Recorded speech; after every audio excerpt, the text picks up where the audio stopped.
In this video, we're going to go over a whole bunch of things that you can do with the text tool in Adobe Animate. We're going to start by going over the basics of the tool, which includes things like how to break your letters apart from a word and put them on their own layers, maybe add an outline, a gradient, warp them, change color, stuff like that. Then we're going to go into the basic movements of classic tween, motion tween, and shape tween. Next, we'll explore all the different transformations you can do with your letters. And then I'll end with all the filters. Let's go. All right, so obviously to get started, we are gonna need some text. So the text tool is right over here. Just click on it, and there's two ways to add text to the stage.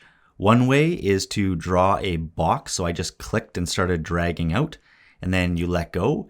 And then in there, you can start typing your word. The better way is just honestly to just click on the stage, and then just this narrow one will come up.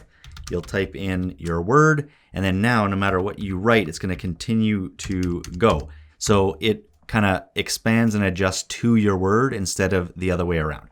Okay, so now that we have our text, let's just go over to properties, and under object, this is kind of where all the regular stuff is to allow you to manipulate text. So your font, color, all that kind of stuff. But just know that you have to be highlighted. Like you have to highlight your word for any of it to work. If I'm just clicked beside it like this, and let's say I try and change the color, nothing is going to happen, okay? So you have to highlight your word, and then you can right here, this is where you can click under character and change your font. So I'm just going to, well, actually I'm just going to stay with that font. Down here is your size, so I can change this to, let's say 350, and it'll adjust.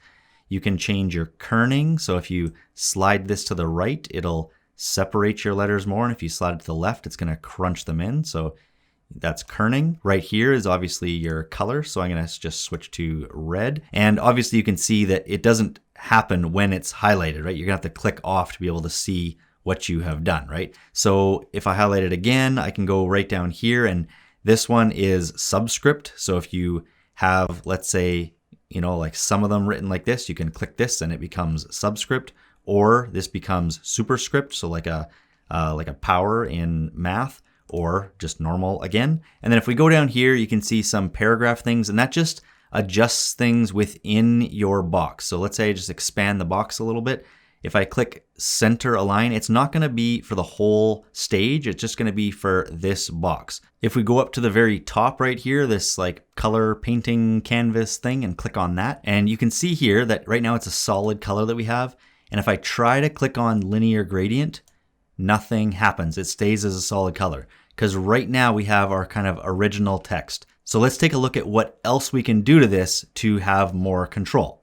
Okay, so instead of just typing it and leaving it in this box, the next thing you can do is right click and then go down here to break apart, or control B. So when you do that, boom, it separates it into individual letters, but they're still in their like text boxes, right? So I can now click into this one and type something new in there because it's its own text box, okay?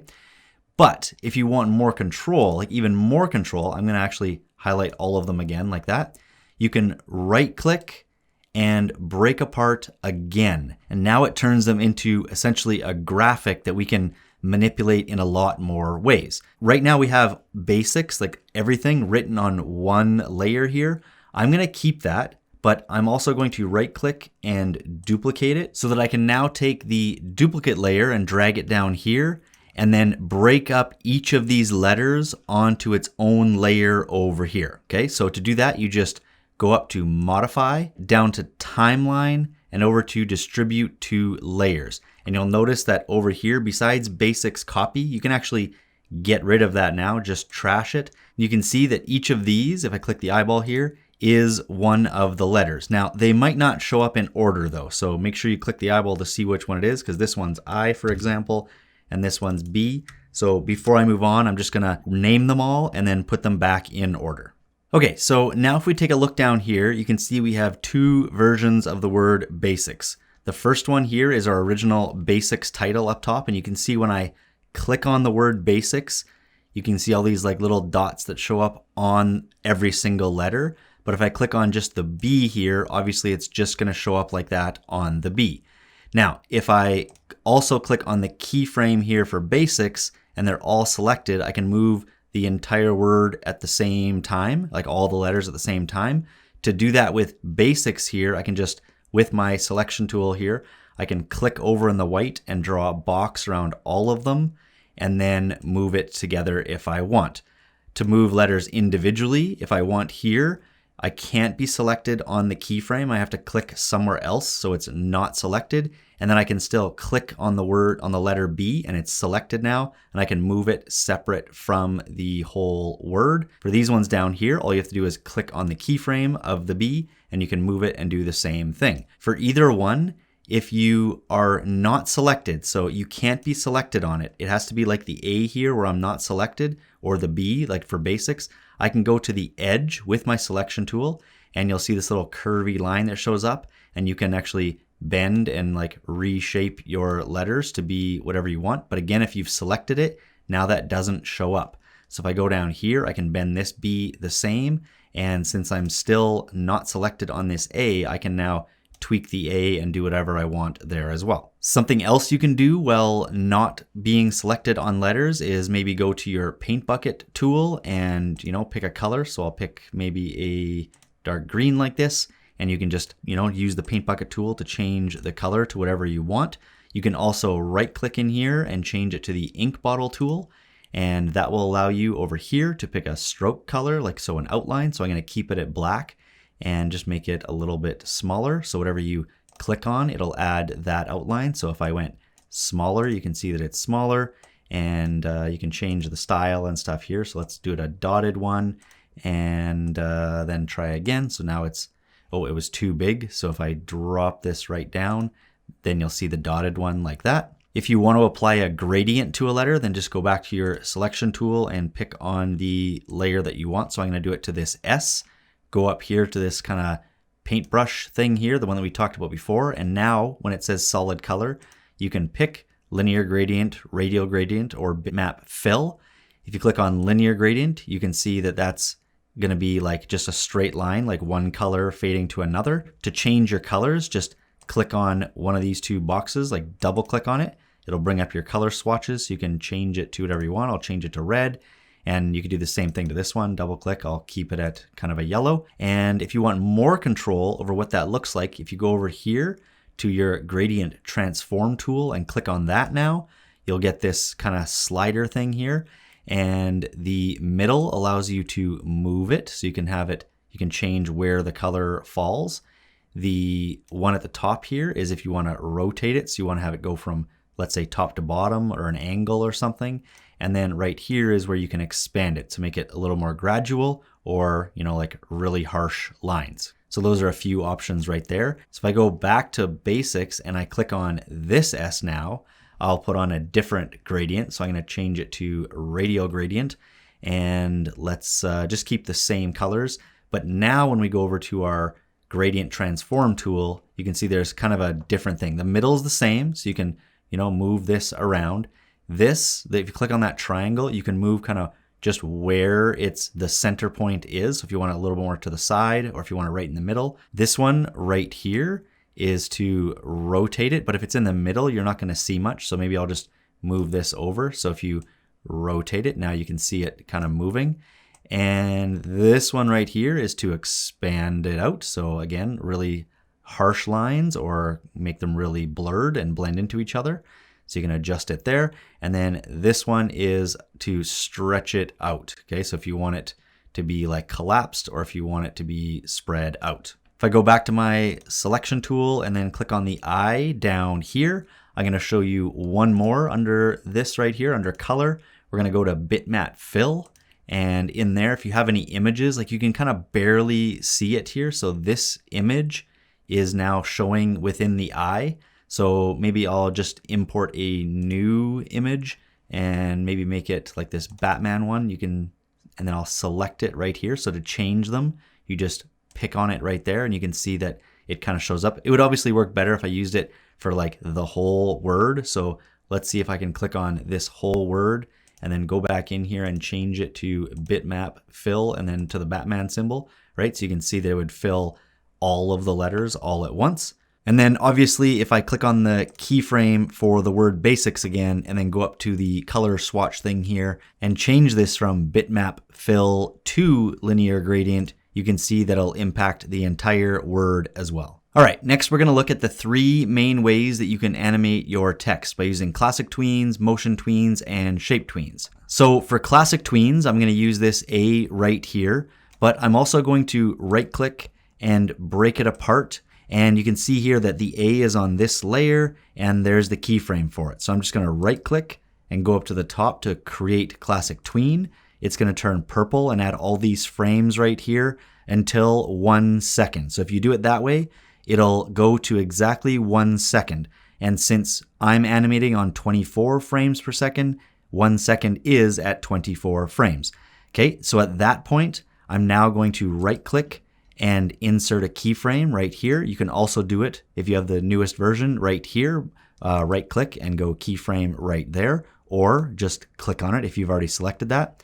And you can see now that it changed to a straight line with like an arrow. And all that means is this keyframe is where my animation is going to start, and this is where it's going to end. But since the A is in the same spot for both of these, it doesn't move. So I'm now going to go to this last keyframe and just move the A over to here. And then I'm going to go back to the start here. And if I push play, you can see that it goes from that spot to that spot. Starts here, ends here. But just like any other kind of journey, you can also have destinations in the middle. So I'm going to go to about the halfway point at 12 frames. And I'm going to add another keyframe. And I'm just going to move the A up here so that now it goes from there up to the top and then over to where we end. So it goes from here to here and then to the end. But if you notice that it moves pretty fast, and that's because the more frames you have in between your keyframes, the slower it's going to move. So we don't have many frames here in between, so it moved really fast. So if I take this keyframe, so I'm going to click on it so it turns blue, and then click on it again and drag it out to over here, then you can now see that there's more frames here. And if we play it again, you're going to see it's going to go fast to here and then slow the rest of the way there. So fast and then slow. On a side note, if you want to change what your letter looks like by doing any of these things, so adding an outline or changing the shape of it or a gradient or something, after you've already animated, you're going to have to go to your selection tool and then double click on the letter, which will bring you into like basically a new timeline here. And then you're going to have to apply your effects in here. So I'm just going to quickly click away. You notice I clicked away so it's not selected. And then I'm going to click on here to add an outline. And then maybe I'll just go to my selection tool here and tweak the A out like this. And then you'll go up here to click this little back arrow to bring you back to your main timeline. And now your A is going to look like that. But just know this only works if you break it apart at the start before you apply the classic tween. And the same goes for motion tweens, which we're going to learn next. Next, we're going to go over motion tweens using this B right here, which is on this layer.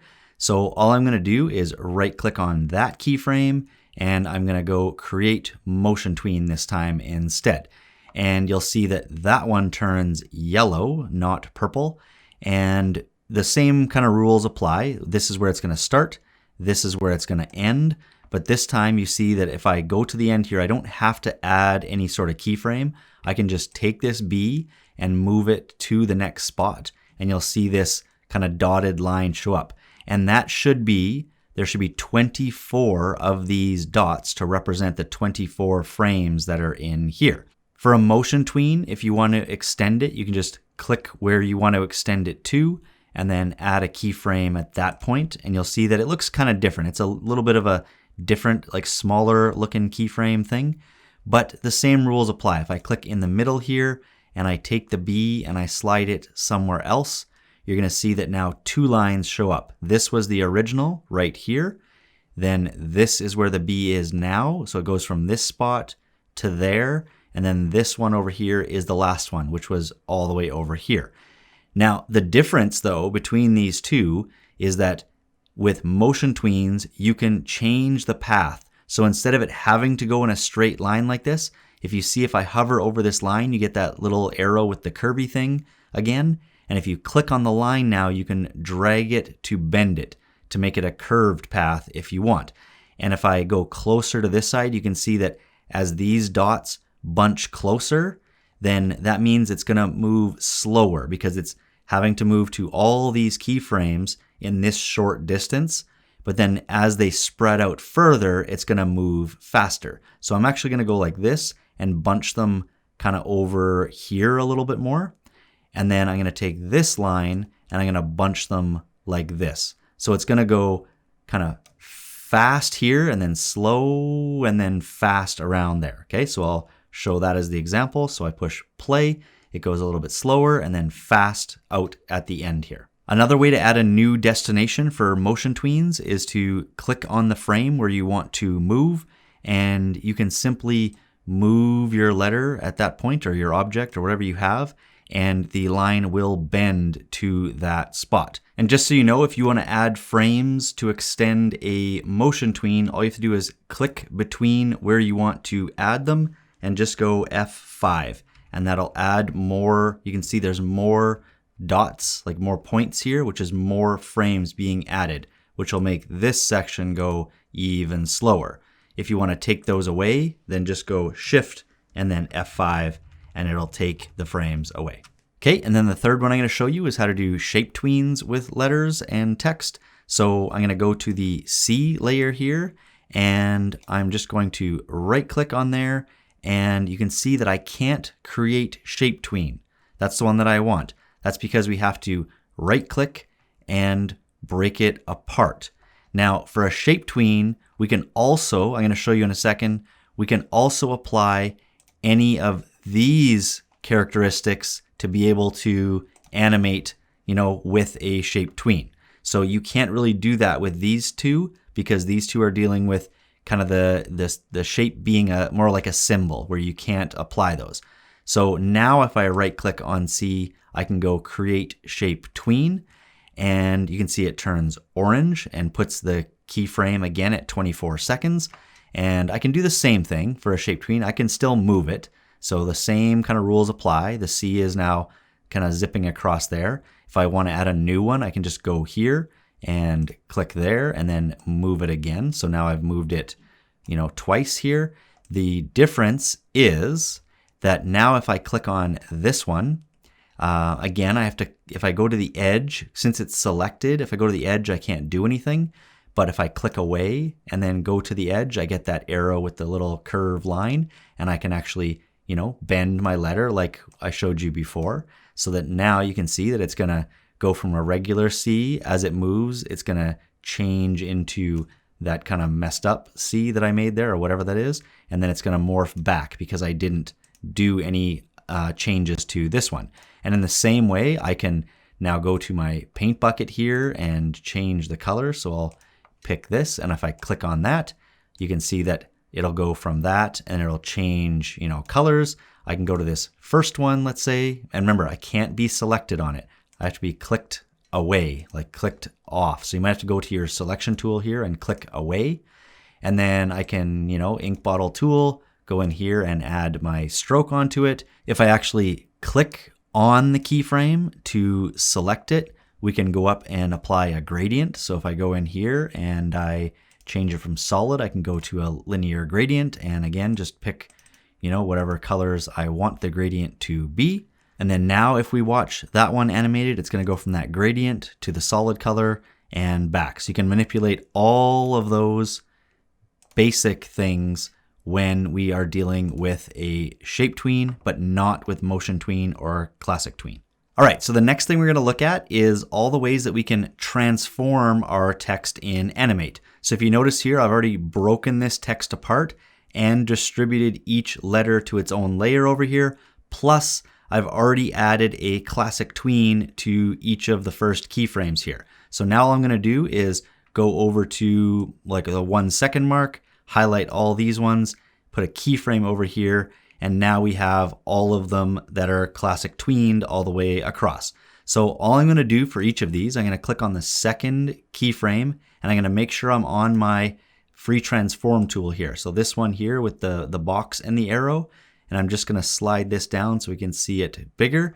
You'll notice that this box comes around it with all these little squares. And for the first one here, I'm just going to deal with scale. So I'm going to hold Shift for this first one and go to the corner here. So I have this double arrow, and this allows me to change the scale of my text. Now, if I didn't hold Shift, then I could end up doing this, which I'm going to show you next.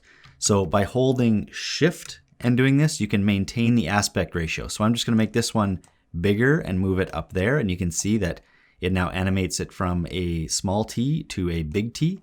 For the R here, I'm going to do the same thing, except I'm going to go to, you can do it from the corner here, so you can squash and stretch from the corner, but I'm just going to go from one of these side ones. So you can see I can just squash it in like that, and I'm going to move this one down. So now we can see that that one squishes and transforms there. So on the A, I'm going to show you rotation. So if you go to the corner, you'll get this curvy thing, and you can just rotate the letter around, and it's going to rotate around this white dot here. So I'm just going to move that kind of up there.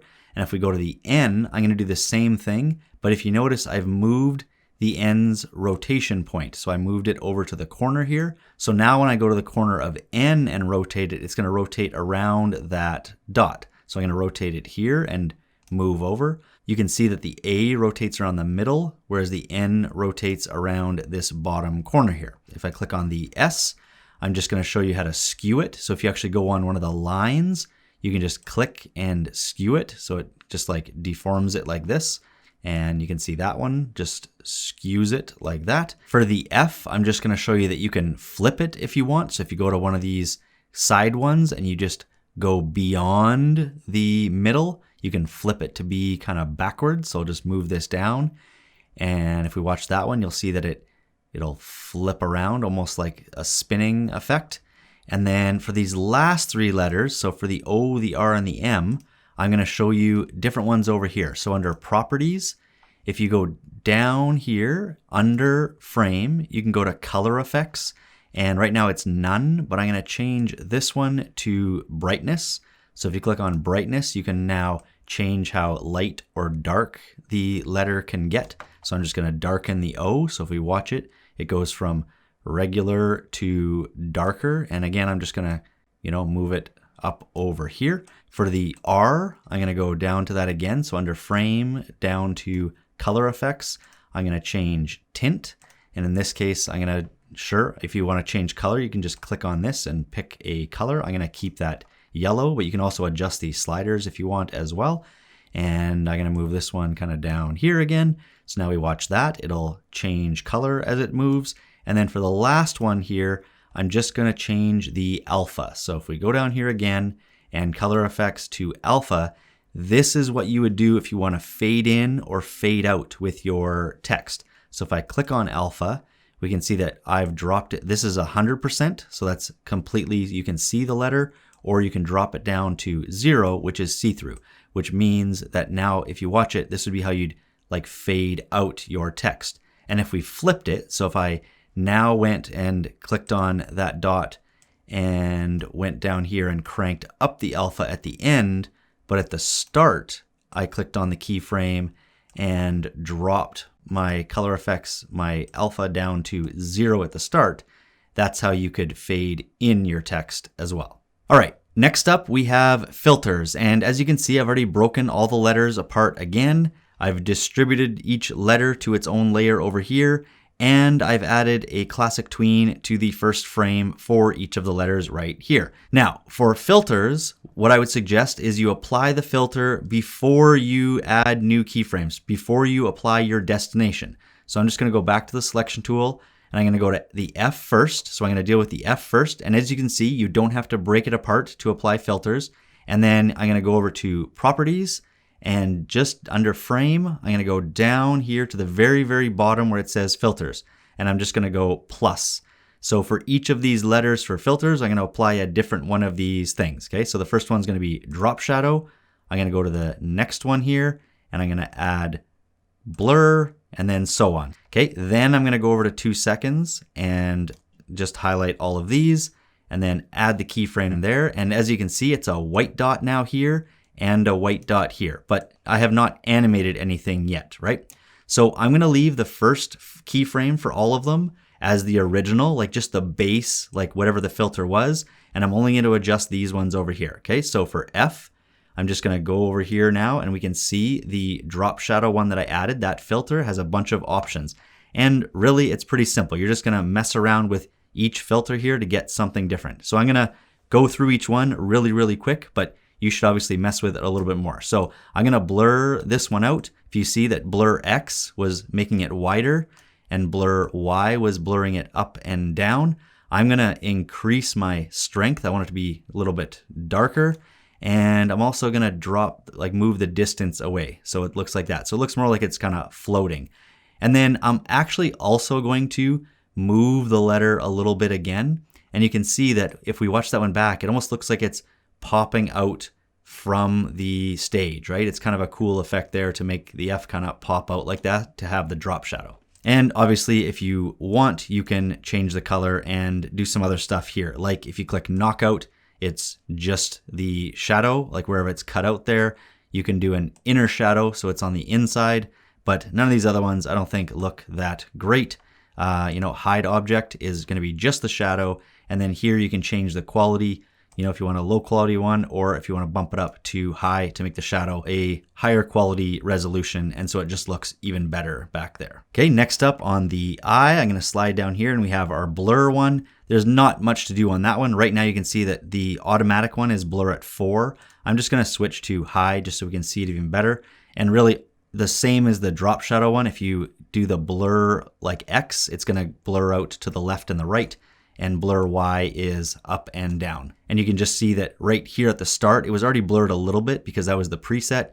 When I push play, it's going to blur out even more. For L, we have glow, and I'm not going to go through this stuff again. I'm just going to slide it over a little bit so you can see that the glow kind of appears around there. For this one, I'm going to increase the strength so you can really see it, somewhere around there.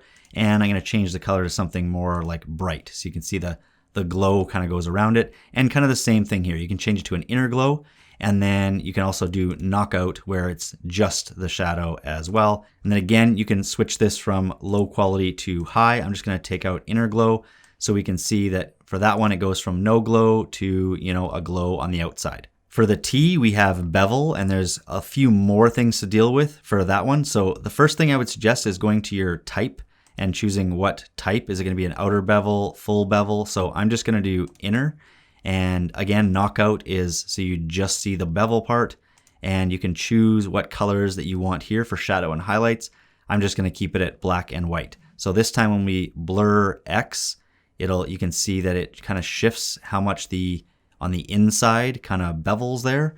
And then the distance, kind of the same as the drop shadow, you can increase kind of the boldness of it by doing that. And then you can also increase the strength as well. So how much contrast goes between this side, like the shadow side, and the highlight side. And you can change the angle. So if you want to switch it so it's on the other side like that, you can just change the angle right here by clicking and sliding. Next up, we have the E, and that's going to be the gradient glow. This one I would never use. It's just crazy. So I'm going to put a little blur again on the back. I'm going to move the distance so we can see it. You're just clicking into this gradient. And if you double click on this side, then you can pick, just one click, you can pick a color, and that'll be the outer glow of the kind of drop shadow, I guess, of the glow. And on this side is going to be the color that's on the inside. So I'm going to pick maybe a blue, and that's pretty much it. So we didn't really watch the bevel animation. So kind of watch both of these two this time, and you can see the bevel kind of shows up right there. And then for this one, that kind of weird gradient glow drop shadow thing appears on this one. Just kind of a weird effect.